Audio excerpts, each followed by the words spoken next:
নতুন সময় থেকে আমি আবার হাজির নতুন কিছু নিয়ে। আজ খুব সুন্দর একটা ওয়ালমেট দেখাবো ম্যাক্রামে, মানে ম্যাক্রাম সুতো দিয়ে।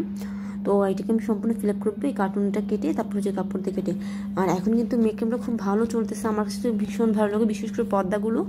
তো আমি চিন্তা করলাম যে একটা ওয়ালমেট করলে ক্ষতি, সেই জন্য একটা ওয়ালমেটও করে ফেললাম। তো এখানে সুতরাং আমি পেঁচাই নিচ্ছি, দেখতেছেন আপনি কীভাবে পেঁচাচ্ছি। এটা মোটামুটি অনেকটাই মোটা, একদম খুব বেশি না, মিডিয়ামটা। তো আমি এখানে পেঁচিয়ে নিব।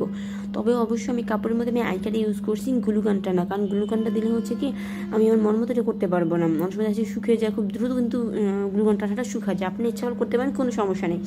আমি এখানে হচ্ছে আইকা দিয়ে কাজটা করবো, এটা সম্পূর্ণ ফিল আপ করে ফেলবো, এভাবে করে সম্পূর্ণ ফিল আপ করে ফেলবো। এটা কাটার কোনো প্রয়োজন নেই, আপনি একটা মাথা ধরে ফিল আপ করে সম্পূর্ণ ঘুরাতে ঘুরাতে যাবেন। যেহেতু সুতরাং এখানে অনেকখানি লাগে, এটা হিসাব করে বলা যায় না, সেই জন্য আমি একটা মাথা দিয়ে বাকি কাজটা করলাম। তো আমার এই কাজটা শেষ। তারপর দেখেন মাপটা আমি কি হাতের ইয়াতেই মাপ নিয়ে নিলাম। তখন এখন হচ্ছে আপনি ছোটো বড়ো আপনাদের ইচ্ছা, কোনো সমস্যা নেই। আমি এখানে মূলত ডিজাইনটাকে ধরার জন্য এখানে মূলত ভিডিওটা করা হচ্ছে আমার এখানে। এখন দেখেন এটাকে আমি আবার ছোটো ছোটো গোল করে নিব, ওইটার মতন সেমভাবে আমি এটা গোল করে নিব। ম্যাক্রামের সুতো অনেক সময় পাওয়া যায়, সবগুলো পাওয়া যায় না। তো আমার কাছে তারপরে সাদাটা ওয়ালমেটটা খুব পছন্দ হয়েছিল। তো যাই হোক আমি এটা করলাম।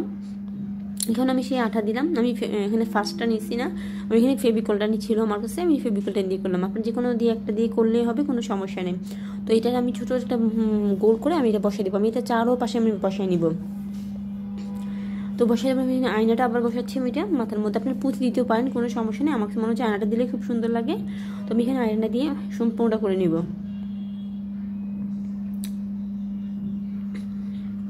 আমি তারপর হচ্ছে তার চেয়ে কিছুটা বড় 1 ইঞ্চির আমি গোল একটা আয়না মাঝখানে দিয়ে দিলাম।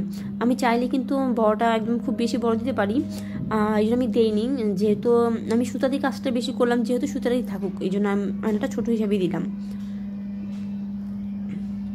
এখন এটা চারপাশে হচ্ছে পুঁতি দিয়ে দেবো, মুক্তার যে পুঁতিটা আমি সেটা দিয়ে দেবো, 6 নম্বর মুক্তার পুঁতিটা আমি দিয়ে দেবো সুন্দর করে।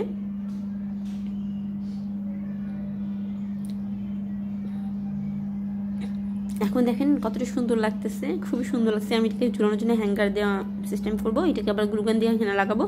তার উপরে হচ্ছে আমি এটা সুন্দর করে আঠা দিয়ে দিব, একদম ভরাট করে দেবো। তার উপর হচ্ছে আমি হালকা কাপড় দিয়ে সেটাকে একদম ফিল আপ করে ফেলবো। এখানে খুব কার্যকরী হবে, এখানে আইকা দিলে সুন্দর হবে না। তো আমার অবশ্যই এই জিনিসটা কেমন হয়েছে অবশ্যই জানাবেন। আজ এই পর্যন্ত, আল্লাহ হাফেজ।